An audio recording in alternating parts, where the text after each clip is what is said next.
Hoy te voy a presentar 7 películas de terror que sí fueron reales.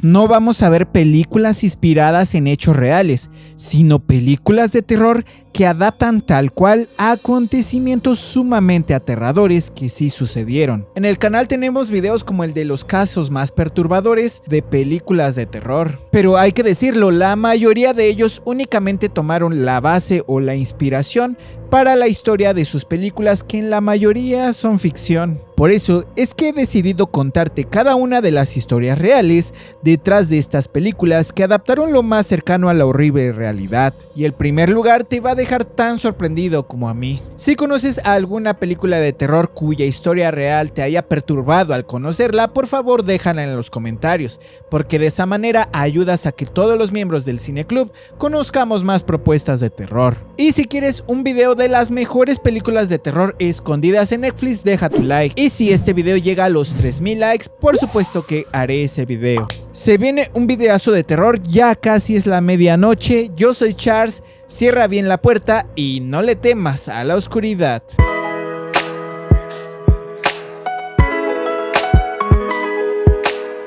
En el 2010 se estrenó la película de terror La Casa Muda, una cinta uruguaya de terror que tuvo un gran éxito en los festivales más importantes del mundo, como el de Cannes, el de Sitges y hasta el de Melbourne.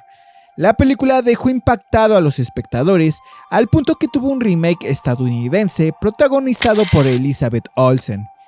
La característica principal de esta cinta es que es la primera película de terror grabada en una sola toma, y la primera de este género grabada enteramente en Uruguay. Además que fue filmada totalmente con una cámara Canon Mark II. Esta película de terror cuenta la historia de Laura y su padre Wilson, quienes un día acuden a una lejana casa de campo, la cual deben reacondicionar. Mientras pasan la noche allí para comenzar los trabajos al día siguiente, un sonido perturba su tranquilidad, por lo que Wilson sube al piso superior para averiguar de dónde procede. Laura aguarda sola a su regreso, pero desde ese instante, la cinta se centrará en los 78 minutos en los cuales Laura procura salir con vida de la casa. Esta es una historia que se narra en tiempo real acerca de todos los minutos en los que Laura hace todo por sobrevivir en esta oscura casa de campo que, por supuesto, encierra un secreto. Según el director de la cinta, lo que hace especial a La Casa Muda, o The Silent House en inglés, es averiguar qué pasó en los últimos minutos de vida de unas personas que fueron encontradas muertas en esa casa. Y es que La Casa Muda se basa en el terrible asesinato sucedido en 1944 en el poblado de Godoy, perteneciente a Tacuarembó. Allí se hallaron los cadáveres de 2 hombres brutalmente torturados y con signos de mutilación. Pero no solamente eso, sino que estos hombres fueron hallados rodeados de unas extrañas fotografías.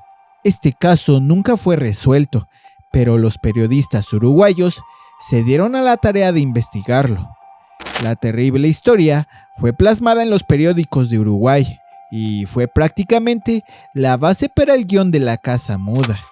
El guionista Oscar Esteves dijo que esencialmente la crónica roja de Uruguay está llena de historias de terror que no son conocidas por todo el público, mientras que el dueño de la casa donde se filmó La Casa Muda había aceptado que se hiciera la película allí, pero cuando el director lo fue a visitar, se encontró con que el señor Alfredo Zorrilla estaba enfermo, con una enfermedad terminal.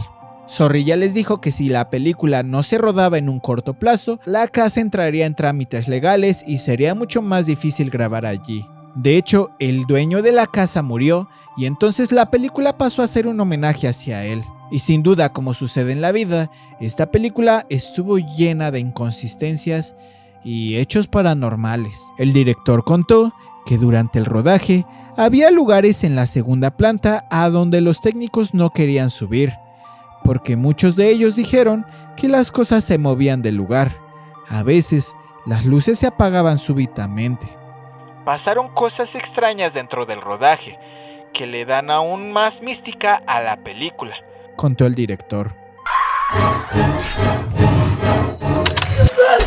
David Fincher es uno de mis directores favoritos y sinceramente, siendo objetivos, es uno de los mejores directores de cine modernos. Fincher se atrevió a contar la historia de un dibujante de San Francisco que a final de los años 60 y principios de los 70 investigó al llamado asesino del Zodiaco, un individuo desalmado que aterroriza al norte de California con una ola de asesinatos. Fincher ha dirigido otras películas como El Club de la Pelea, Seven, Perdida, La Habitación del Pánico, pero con Zodiaco adapta una historia real. Zodiac cuenta la historia de Robert Graysmith, un caricaturista quien se mete a la búsqueda del asesino en serie conocido como el asesino del Zodiaco, quien acechaba en el área de la bahía de San Francisco y sus alrededores.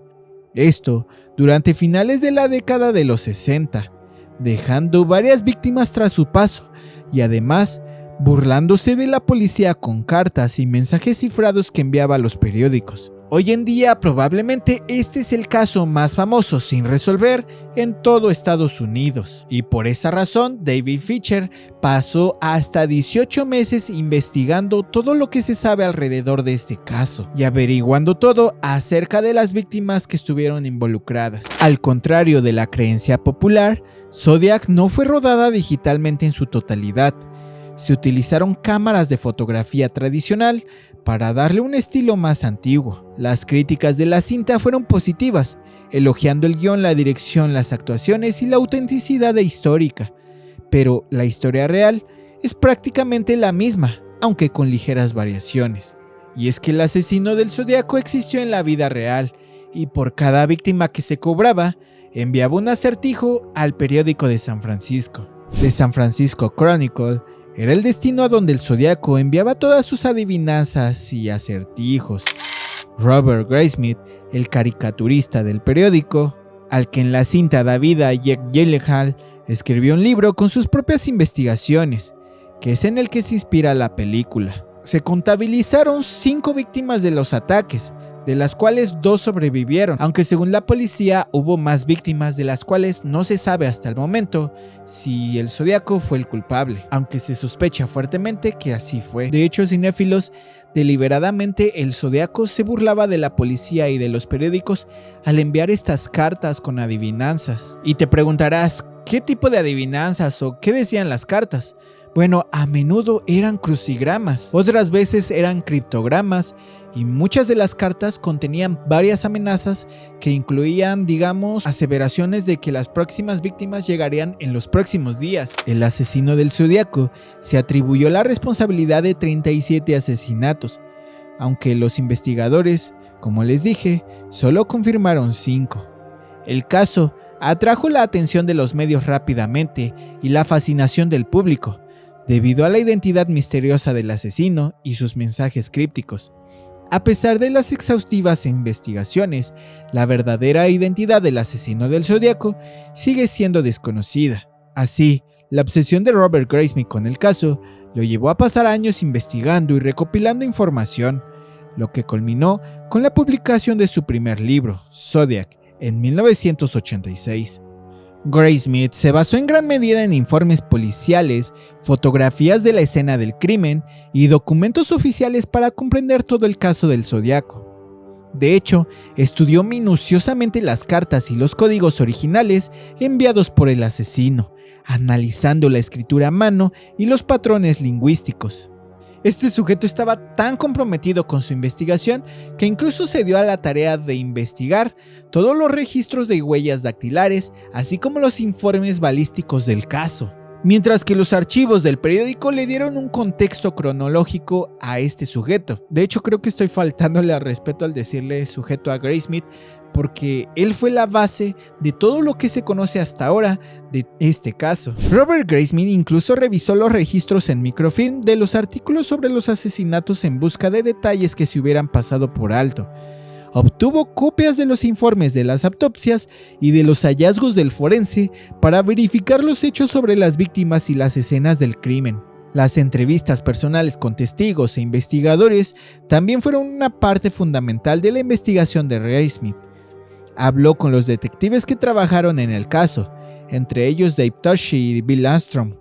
El autor también se dio la tarea de localizar y entrevistar a las víctimas supervivientes, como Brian Harnell y Michael McGee.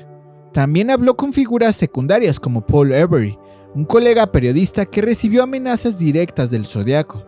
Estos relatos añadieron mucha profundidad al caso y por supuesto que le dieron un matiz humano. Y es que era evidente, el asesino del Zodiaco exhibía un perfil narcisista. Anhelaba atención y reconocimiento tal y como lo evidenciaban todas sus cartas enviadas a la prensa y la policía. Sin embargo, hay que reconocerlo, el asesino exhibió una gran inteligencia y un cuidado minucioso para todos los detalles. Sus criptogramas y cifras revelaban una fascinación por los códigos y los acertijos, lo que sugiere un deseo de demostrar superioridad intelectual sobre las fuerzas del orden y el público.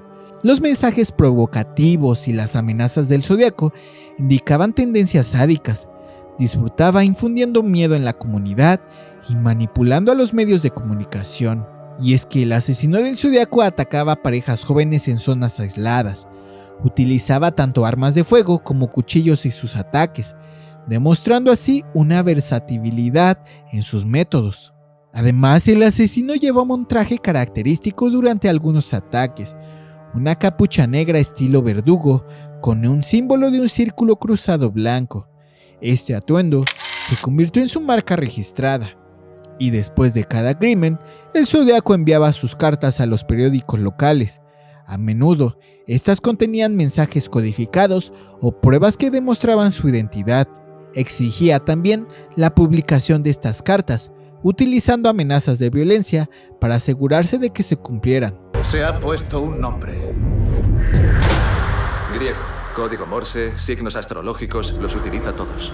Y si te está gustando el video hasta el momento, te invito a dejar tu like para que yo pueda subir más videos como este. No olvides suscribirte al Cine Club para no perderte estas historias reales. Esta es una película que no tuvo mucha atención en su tiempo, pero que nos cuenta la historia real de la asesina del hacha. Dirigida por Craig William McNeil, la película Lizzie nos traslada a Fall River, una pequeña localidad de Massachusetts durante el verano de 1892. Andrew Borden y su segunda mujer aparecen brutalmente asesinados con un hacha en su propia casa. En el momento del crimen, su hija Lizzie y la sirvienta se encuentran en el mismo domicilio, pero ambas afirman no haber visto nada ni escuchado nada tampoco. Esta película de suspenso estuvo protagonizada por Kristen Stewart, pero no tuvo mucha atención en su momento. Pero la cinta narra prácticamente lo acontecido el 4 de agosto de 1892. Ese día, los gritos de Lizzie Borden rompieron con la tranquilidad que invadía la comunidad de Fall River, en el suroeste de Massachusetts. Había encontrado a su padre, el empresario Andrew Jackson Borden, muerto en el sofá del salón de su casa. Su cuerpo presentaba múltiples heridas provocadas aparentemente por un hacha. La escena se hizo más aún desagradable cuando llegaron los vecinos. Abby Borden, madrastra de Lizzie y segunda esposa de Andrew, también había sido asesinada violentamente. El crimen es considerado uno de los más célebres en la historia de Estados Unidos y motivó una larga investigación que decidió que Lizzie había tenido un papel protagónico en las muertes. Sin embargo, Lizzie fue absuelta de todos los cargos en su contra, a pesar de que todas las pruebas apuntaban en contra de ella. Así, Lizzie se volvió famosa por ser la asesina del hacha que nunca fue hallada culpable. Y es que en los 1800 Lizzie fue aparentemente una mujer bien acomodada en los Estados Unidos. El dinero generado por su padre, un empresario de la zona de Bristol, le permitió tener una vida llena de lujos junto a su hermana mayor, Emma, y también su madrastra, quien la cuidó desde que era una niña. A pesar de ello, Lizzie creció con muchos resentimientos hacia su padre y también un desprecio absoluto hacia la mujer que había cubierto el rol de su madre en su familia. De hecho, nunca pudo relacionarse con ninguna persona fuera de su núcleo cercano, orillándola a la soltería perpetua. Todos estos factores, según las autoridades, salieron a consideración la tarde del 4 de agosto de 1892, después de que se hallaron los cuerpos sin vida de su padre y su madrastra. La violencia ejercida contra las víctimas, así como la facilidad con la que el asesino había entrado a la casa y ejecutado su maniobra, hicieron sospechar a la policía que el crimen había sido cometido por alguno de los conocidos. Fue tan solo 7 días después del asesinato que Lizzie fue detenida por la policía. Durante el juicio se revelaron tantas evidencias que se llegó a la conclusión de que prácticamente Lizzie era la culpable de este asesinato, o más bien doble asesinato. Por ejemplo, en la casa se halló el arma aparentemente homicida. Sin embargo, cuando la policía de Bristol halló el arma, lamentablemente estaba limpia, por lo que no se le pudo vincular con el crimen. Testimonios fueron claves durante el juicio. Por ejemplo, el testimonio de un farmacéutico, quien aseguró que Abby y Andrew creyeron haber sido envenenados con su comida días antes de su muerte. El relato también de un familiar que describió el enojo de Lizzie al enterarse que había quedado relegada en el testamento de su padre, y el testimonio de una vecina que dijo haber visto a la acusada quemar un vestido manchado con lo que bien podría parecer sangre en el fogón de su cocina. Después de escuchar las pruebas de las autoridades y oír una tibia defensa por parte de la presunta asesina, el jurado encontró inocente de todo delito a Lizzie Borden. Así, la asesina del hacha había quedado completamente libre. Si bien la justicia no pudo actuar en su contra, Lizzie Borden quedó marcada y siempre cargó con el peso de ser señalada como la culpable de este doble asesinato. Incluso cuando se mudó a otra casa, su mala fama la persiguió. Fue hasta el 1 de junio de 1927 que Lizzie Borden murió, a consecuencia de una fuerte neumonía. Desde ese entonces y hasta el día de hoy, la historia de Lizzie Borden quedó en los anales de la historia de Estados Unidos, convirtiéndose en toda una leyenda. Las preguntas son muchas y también las respuestas son obvias.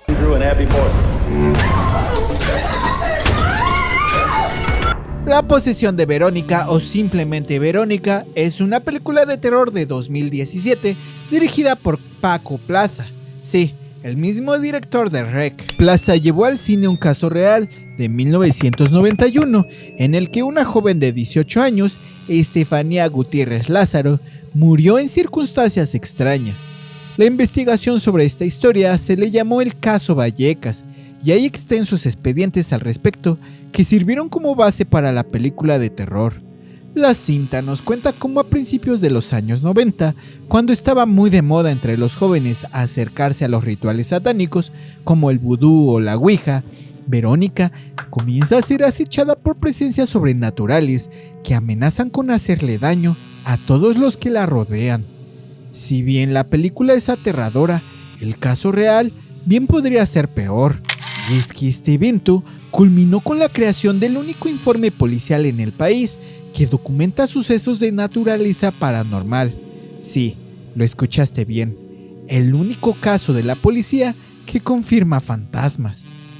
La protagonista de esta historia es Estefanía Gutiérrez Lázaro, una joven de 18 años que una tarde decidió realizar una sesión de ouija junto a sus compañeras de clase. Su objetivo era contactar a su novio fallecido hace unos días atrás. Lo que ocurrió durante la sesión de ouija marcó el inicio de una serie de eventos sobrenaturales y terribles. Una de las profesoras descubrió lo que hacían y en su intento de detenerla, destruyó el tablero de la ouija. En ese momento, se dice que un extraño humo blanco emergió del vaso que estaba en la sesión y se introdujo en el cuerpo de Estefanía a través de su nariz. A partir de ese instante, la vida de Estefanía se convirtió en toda una pesadilla. Experimentó síntomas psicológicos que dejaron sin respuesta a los médicos. Insomnio, convulsiones, alucinaciones inexplicables, voces y sombras que la atormentaban. Los profesionales de la salud no pudieron ofrecer un diagnóstico y la joven comenzó a ser percibida como una víctima de una posesión demoníaca por algunos creyentes. La familia de Estefanía, profundamente religiosa y compuesta por 6 hermanos, abrazó la creencia de que el abuelo de la familia, con quien la relación había sido conflictiva, deseaba vengarse a través de la hija. Según el caso Vallecas, los sucesos paranormales incluso se intensificaron con la muerte de Estefanía.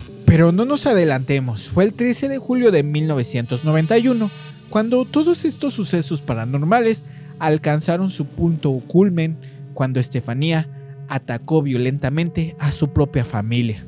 De acuerdo con el testimonio de la madre, de la nada, Estefanía atacó violentamente a su hermana Mariela. Al día siguiente, Estefanía sufrió algo que nunca le había pasado en la vida, un episodio de catalepsia, y entonces entró en coma. Esa misma noche, ella falleció. La autopsia no pudo determinar las causas de su muerte, calificándola como una muerte súbita y sospechosa. Después de la muerte de esta joven, los fenómenos paranormales se intensificaron. La madre afirmó haber escuchado la voz de su hija llamándola desde distintas partes de la casa. Crucifijos se movían involuntariamente. Se escuchaban risas inquietantes y los vidrios se rompían sin causa aparente. En una ocasión, la madre dijo que sintió que alguien le tocaba las manos y los pies mientras dormía. La familia también informó que las muñecas de sus hijas eran violentamente golpeadas contra las paredes durante la noche. Fue el 1 de noviembre de 1992 cuando la foto de Estefanía que colgaba en la sala de la casa se incendió misteriosamente. Y lo misterioso fue que solamente se quemó la parte que representaba su rostro, sin causar daños a otros objetos cercanos, ni tampoco al marco de la foto.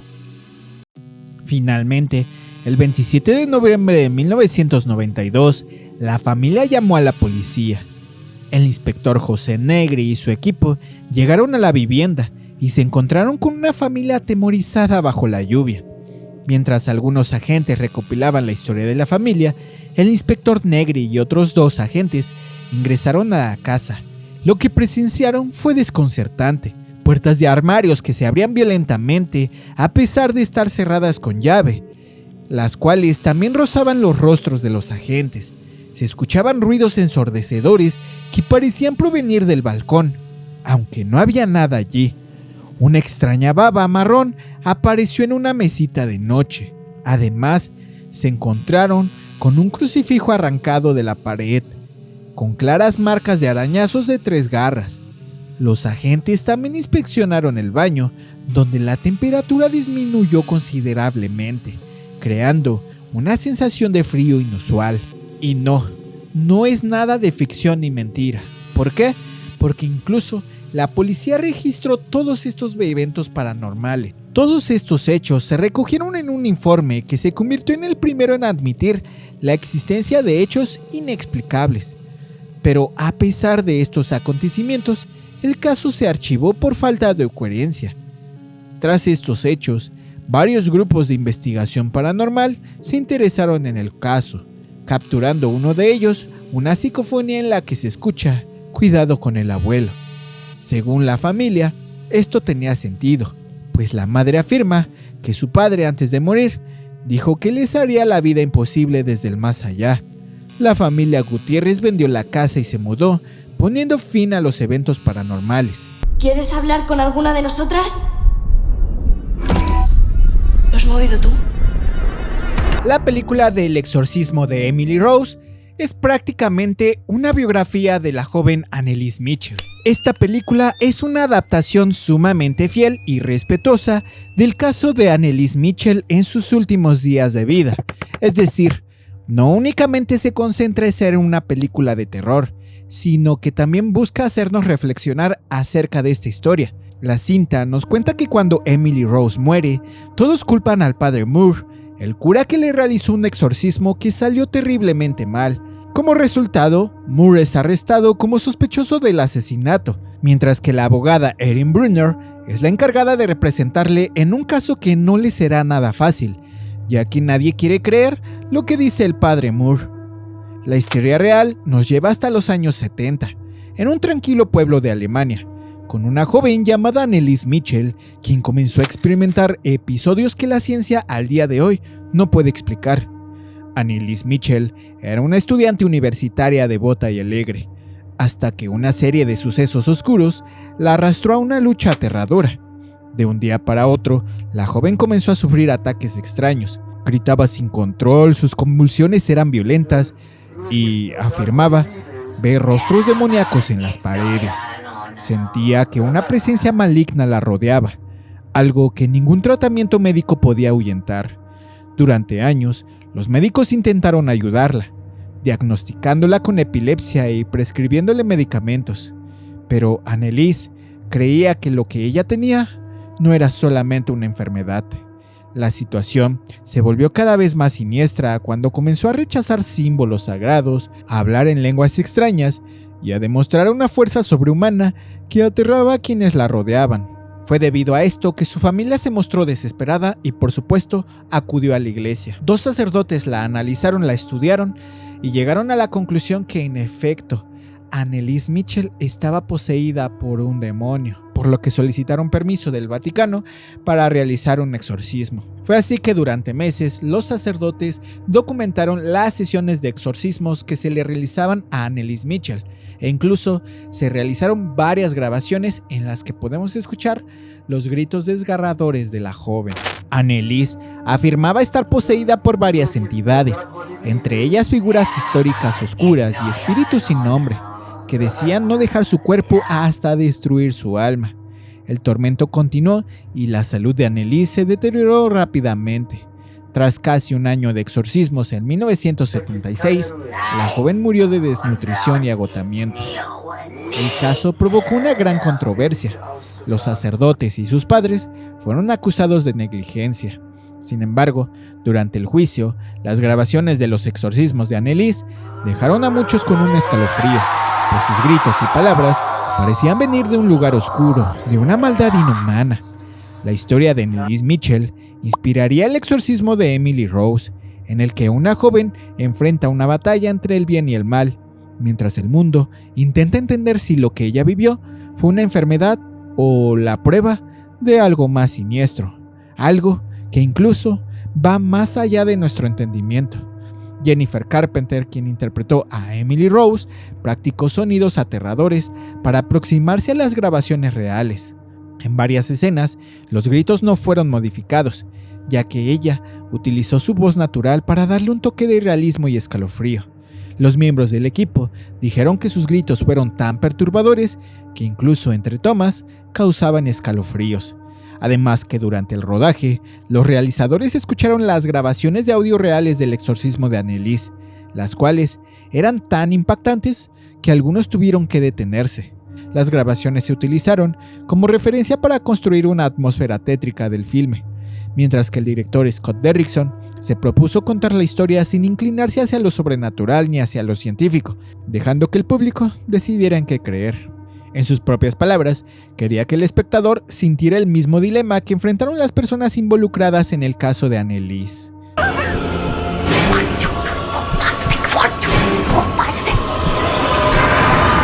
Esta es una de las películas de terror más perturbadoras, que está basada en uno de los casos más sobrenaturales jamás registrados. Amityville es una pequeña aldea ubicada en el estado de Nueva York en los Estados Unidos, pero es también, para disgusto de los casi 10,000 habitantes que residen allí, un nombre inevitable asociado al terror y a las macabras historias de posesiones demoníacas.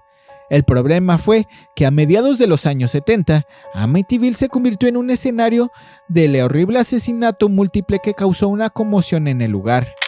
Y es que, a consecuencia de esto, la casa en la que se cometió este crimen fue luego considerada como poseída por fuerzas sobrenaturales y malignas.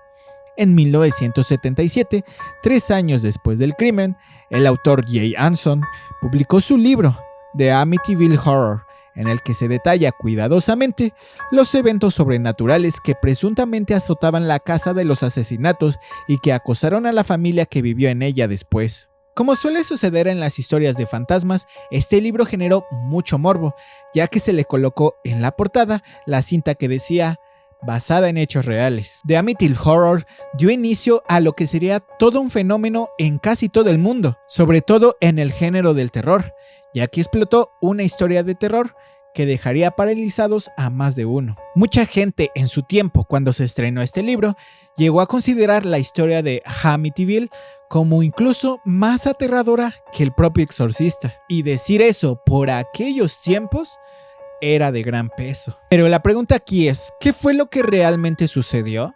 Estamos en noviembre de 1974 y Ronald DeFeo Jr., de 23 años, asesinó con un rifle en su casa de Amityville a su mamá, a su papá, a sus 2 hermanos y a sus 2 hermanas. Así, eso es un hecho, no hay vuelta atrás. Estos asesinatos ocurrieron alrededor de las 3 de la mañana y todas las víctimas estaban en sus camas, boca abajo y sin señal alguna de lucha.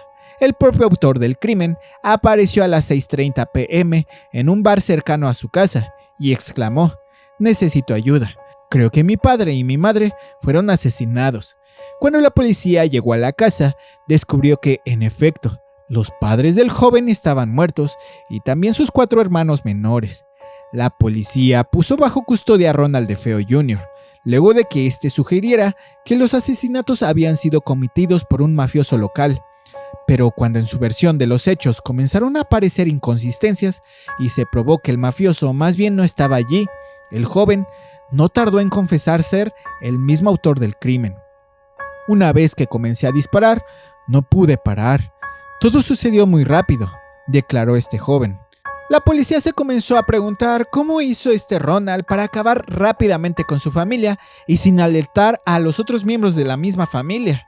La policía comprobó que el rifle no tenía ningún mecanismo de supresión de ruido y no había evidencia alguna del uso de sedantes en las víctimas.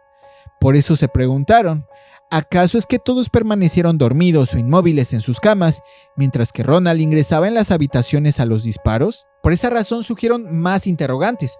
¿Es acaso que todos permanecieron inmóviles y dormidos mientras Ronald DeFeo acababa con los demás miembros de la familia? Los investigadores, al llegar a la escena del crimen, llegaron a teorizar que posiblemente había más de un asesino, debido a la magnitud y la velocidad con que fueron cometidos. Y hasta el día de hoy, estos detalles todavía no han sido aclarados. El propio autor ha cambiado las versiones de los hechos en diferentes oportunidades, incluyendo una en la que dice que fue la mayor de sus hermanas la que comenzó todo matando a su padre, y que en respuesta a esto, su madre mató a todos sus hermanos hasta que él le disparó. Después de un juicio que duró cerca de un año, Ronald DeFeo fue encontrado culpable de los 6 asesinatos y fue sentenciado a 6 penas consecutivas de 25 años, es decir, cadena perpetua. Pero al mismo tiempo, en diciembre de 1975, el matrimonio de George y Kathy Lutz y sus 3 hijos se mudaron a esta casa en la que habían ocurrido estos horribles asesinatos.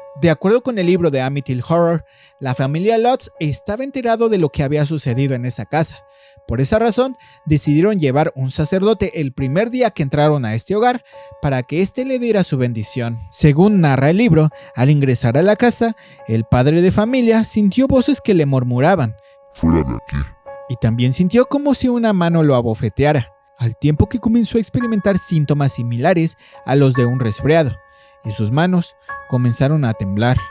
Esto y muchos otros eventos se describen en el libro, en el que se deja claro que la estadía de esta familia sería únicamente de 28 días. Y es que tras experimentar varios acontecimientos sobrenaturales, decidieron que debían irse. Los Lutz nunca dieron detalles de qué sucedió la última noche, pero argumentaron que era algo demasiado espeluznante, ya que huyeron de la casa a la plena madrugada, dejando en ella todas sus pertenencias, sus ropas en los armarios y comida en el refrigerador. Fue en marzo de 1976 cuando Ed y Lorraine Warren acudieron a esta casa para investigarla. Como era costumbre, ambos investigadores llegaron rodeados de reporteros de la prensa local. Uno de los miembros del equipo de investigación de los Warren tomó en la casa varias fotografías con una cámara rápida infrarroja, y en una de ellas captó lo que presuntamente era un niño demonio, con ojos resplandecientes, que miraba desde el otro lado de la habitación. La fotografía no fue revelada sino hasta 3 años después, año que marcaría la primera adaptación al cine de la historia de Amityville.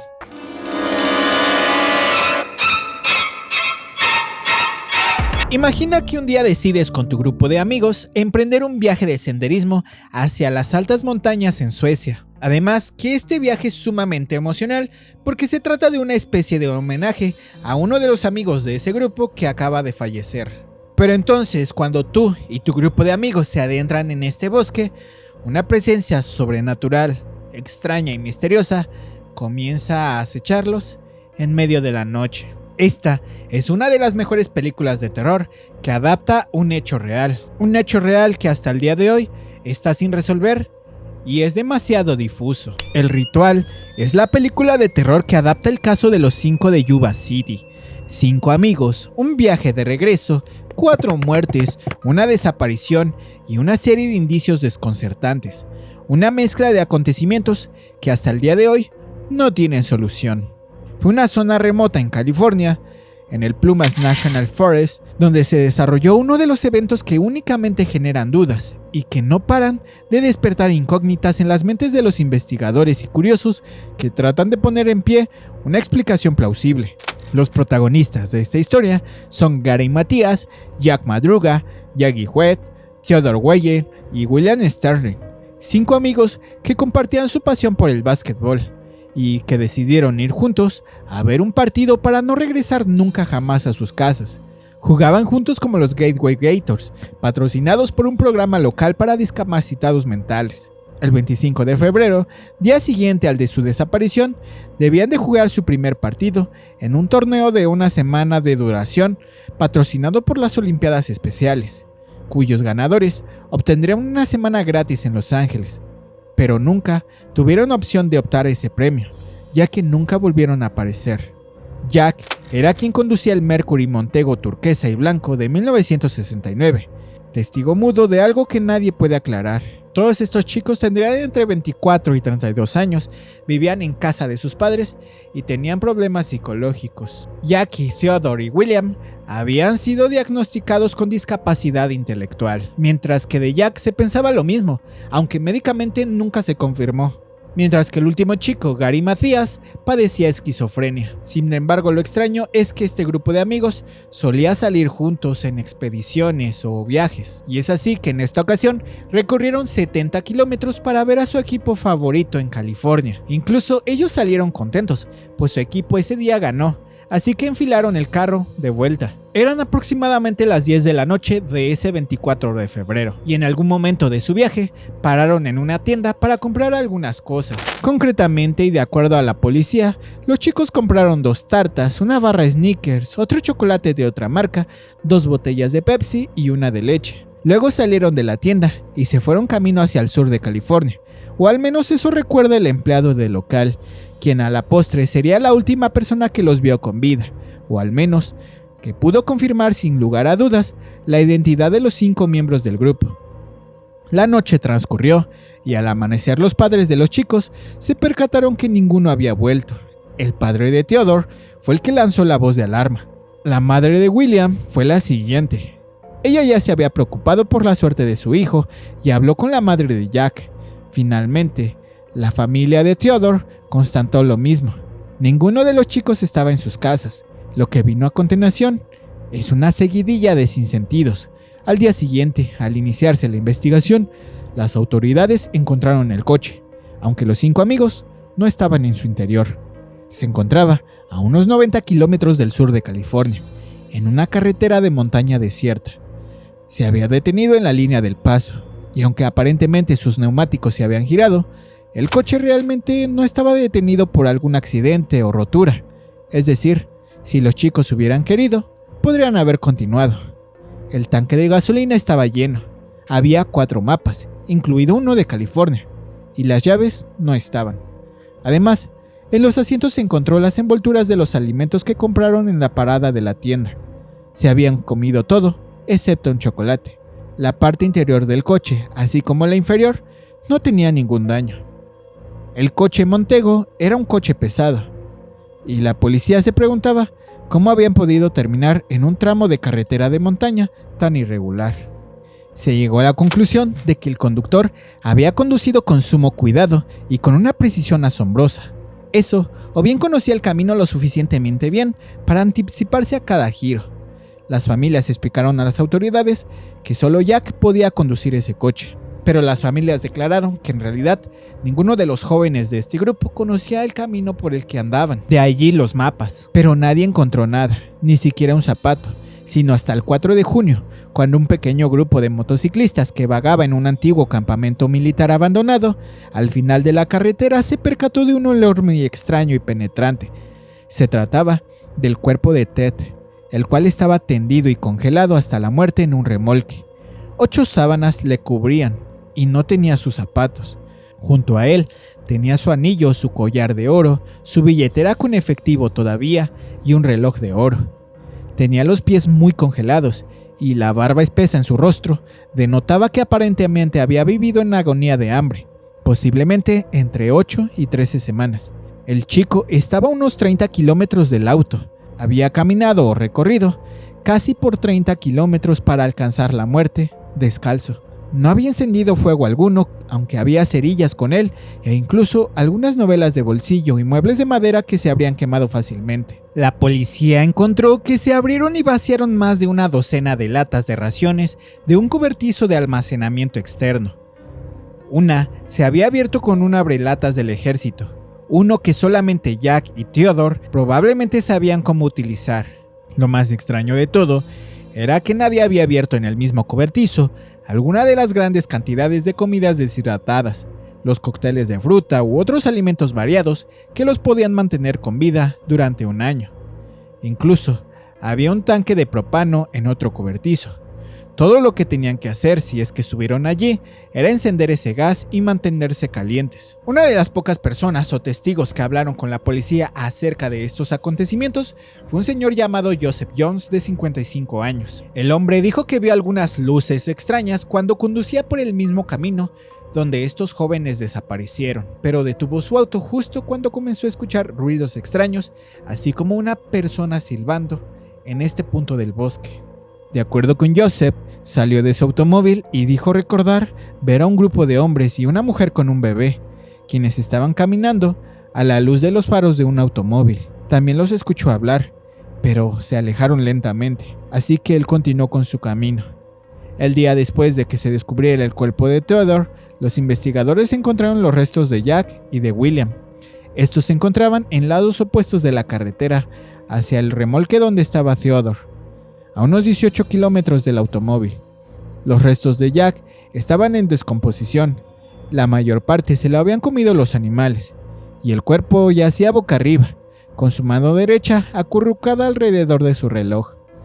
William, por su parte, estaba en una zona más boscosa, y no quedaba nada de él más que algunos huesos. 2 días más tarde, justo en el mismo camino, pero mucho más cerca del remolque, el padre de Jackie, quien estaba colaborando en la búsqueda, encontró la columna vertebral de su hijo. Había otros huesos alrededor, junto con los vaqueros de Jackie y sus zapatos. Un ayudante del sheriff encontró una calavera al día siguiente, a unos 100 metros cuesta abajo del resto de los huesos, y eran de Jackie. Los restos de Jackie yacían al noroeste del remolque con los de Sterling y Madruga, y a casi 1 kilómetro, los investigadores hallaron 3 mantas de lana y una linterna. La linterna estaba ligeramente apagada y oxidada, y era imposible saber cuánto tiempo había estado allí. Sin embargo, nunca se hallaron señales de Gary Matías. Sus tenis estaban dentro del remolque del servicio forestal, lo que sugirió a los investigadores que podría habérselos quitado para ponerse los zapatos de uno de sus compañeros. Pero en cualquier caso, todo ello es pura conjetura. La policía todavía no tiene ninguna pista de lo que pasó allí. El Ritual es la película de terror que rescata esta historia con base a testimonios y también leyendas del lugar, pero sin tocar el aspecto mental por respeto a los verdaderos protagonistas. Pero si ustedes quieren saber cuáles fueron las mejores películas de terror desconocidas de este 2024, les dejo el video aquí.